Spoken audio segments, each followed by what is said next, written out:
Well, good morning, folks. Happy Sunday. I got the kids inside right now. I'm running out to do chores while I got this short little break. Carmen's been working all weekend, so I'm the man, the man in charge of the household, I guess, for once. I get to wear the trousers today. But speaking of trousers, actually, I got these beautiful Glen Check woolen trousers on that I picked up from the thrift store. They're probably worth a couple $100, but I'm going to use them to feed sheep in. Prince of Wales check, also known as the Glen Plaid. But anyways, like I said, I'm going to use it to feed sheep. I got to get a couple buckets of molasses and get it dumped on the bales. I had a half a bale sitting on the feeder and they chewed all that up. So it's time to get after it. The kid's inside though, so one's napping just because it's that time of day. The other one's laying on the couch feeling sorry for herself because she's been running a fever for the last couple of days. Not under the weather, just not a ray of sunshine either. Like it's kind of weird. Like she doesn't feel sick, but you can tell like she's dropped a gear, so to speak. But anyway, so I got this 10-15 minutes or whatever. Get the chores wrapped up here and get back in to see about fixing up some lunch. I don't know if she's even gonna eat, but I know Finley will eat. She's never missed a meal, that's for sure. Look at him come running here, hey? Good condition, even though they're in this year, it's a feed shortage, like it has been for the last couple of years. Good quality feed, what you can get, you know. Keep the finest of the flock that you can possibly keep, and feed them the best possible feed you can possibly feed them. And that's why we get that molasses. It's a fantastic supplement. We get it from my buddy Robin over at Bloom Enterprises. He also has a YouTube channel called Millionaire Farmer. It's certainly not because he charges too much. Very fair on pricing. But yeah, I got a mix here of mature ewes and then last year's ewe lambs that I kept back just as replacements. And everybody's looking good, actually. So that's fantastic. I just got to drag this feeder because I had, like I said, I had a half a round bale sitting up on top here. It's actually interesting. Must have got a little heavy. Bent that bar. I'm going to take this bar out because it really is kind of a royal pain in the behind to have that thing there. Anyways, get this drug out. The beautiful thing about these is you can literally just, with one hand, drag them, push them around wherever they need to go. Hey, get out of there, sheepy sheep. There we go. We're set. I did not, unfortunately, use my head the other day when I got these picked up and come in here and dump some molasses on and pre-soak the bales like I typically do.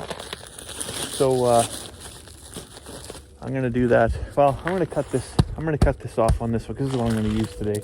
I'll cut that off first so I don't have to deal with molasses dripping everywhere, but then I'll get it all soaked up. And then this one, I'll dump some molasses on there and get it kind of saturated. I find that molasses helps, well, it soaks in a little bit, binds to this, so you get kind of a pound for pound ratio on molasses versus the silage for dry matter ratio. So it helps the feed go longer. Plus there's enough salt and mineral in that stuff that, you know, silage bales, when it's 20 below, generally are a little hard to pitchfork off the bale. So having it mixed in with a bit of salt and mineral and molasses helps keep things kind of moving and coming off the core of the bale. So it does work quite well for that. But I knew that and I still didn't do it. So I'm gonna have to do it now. I'm gonna have to do that. The first layer is probably gonna be a little crispy coming off. I can feel it right there. A little hard, a little crunchy. Ooh, yeah, that's definitely solid ice right there. This side's a little softer. So I'll probably cut in right here so I can at least get the end of that. Of course, under here there's that stupid net wrap, which is just, I don't know. That's a crime against humanity, but that's what it's wrapped in, so that's what we got to work with. All right, so I've got my 2 pails of molasses dumped up on top of the silage bale after I've unwrapped it. And I'm just going to leave it sit there and let it soak in. You can get away with this with the silage bale because it seems to be denser or tighter, or just the fluid will flow down, but it won't just trickle out the bottom and end up on the ground. It stays kind of intact within the bale. With a dry hay bale, you don't get as lucky. Typically within about 2 hours that will have drained out and just be laying in a pool in the bottom of your bale. And some of it, of course, will stick to whatever fibers, but by and large, it just runs out and through. So with a dry hay bale, dump some molasses on, wait 20-30 minutes, and then go feed it, and that works great. With a silage bale like this, I found that you can get away with, you know, pre-soaking it like this, and then just every day you take your wrap and a half off and feed it to the sheep. It works quite well. Now the other thing I'm working on today, well, we'll see how well Charlotte's feeling here after lunch, but if she kind of starts to brighten up a little bit, we're gonna head into town. I got conned into doing some kind of a, I don't know what you call a winter walk, I guess. There's some folks in town, and there's not much for sidewalks and walking trails and stuff around Beaver Lodge, but there's a big interest within the community to get out more and be more active and stuff like that. And here on the farm, I mean, we've got no shortage of physical activity, but you can become quite isolated out, you know, kind of a rural setting like that.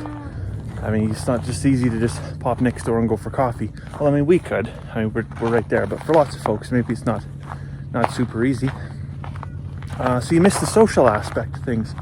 So I get it. So anyways, we're gonna run to town and fix up a whole batch of hot chocolate for some folks, and serve some hot chocolate. These folks are gonna go hiking up and down the back alleys of Beaver Lodge, which I don't really see the allure in, but like I said, get out, see some people, make a new friend maybe. Ask somebody how they're doing. They'll say, all right, how about you? And I say, all right. And then they'll carry on their way. But never know. Maybe one of the conversations will spark something a little bit deeper than that. Actually, you know what? The other thing I got to do is I got to get chicken eggs.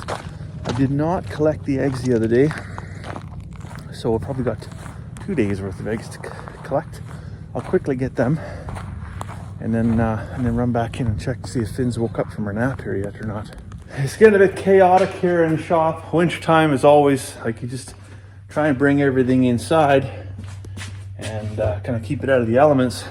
That's what we did, brought everything inside, but when you go outside, it's certainly not like wintertime.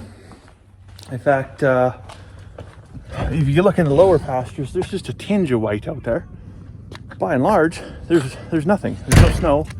It's frosty enough to put a toque on this morning, but not cold. Not really cold. I think it's only about -6 or 7, something like that. And I have never, since I moved here, never experienced a winter like this. This is honestly, this is like the winter I had growing up in the UK. Just gorgeous, absolutely gorgeous.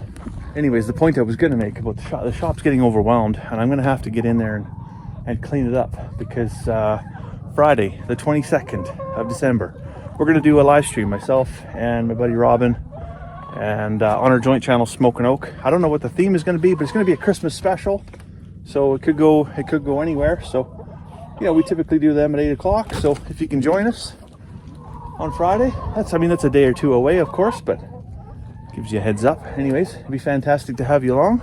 All right, so I got the eggs. There's a few less than I thought there was going to be, and get this door closed. There's a couple of them have a bit of what appears to be egg yolk on them. So, well, that's a bit of my fault, right? So if you don't collect the eggs every day and it is chilly, then of course they potentially will freeze.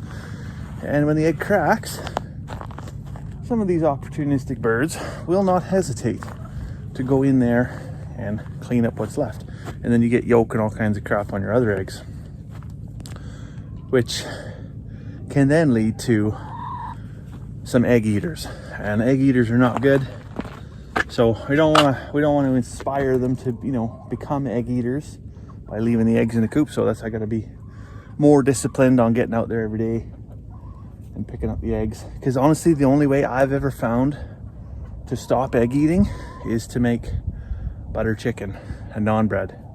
And I don't mean like go to Costco and buy chicken and bake butter chicken. I mean, find the one that's got yolk on its beak and make a chicken dinner, because you just can't break that habit.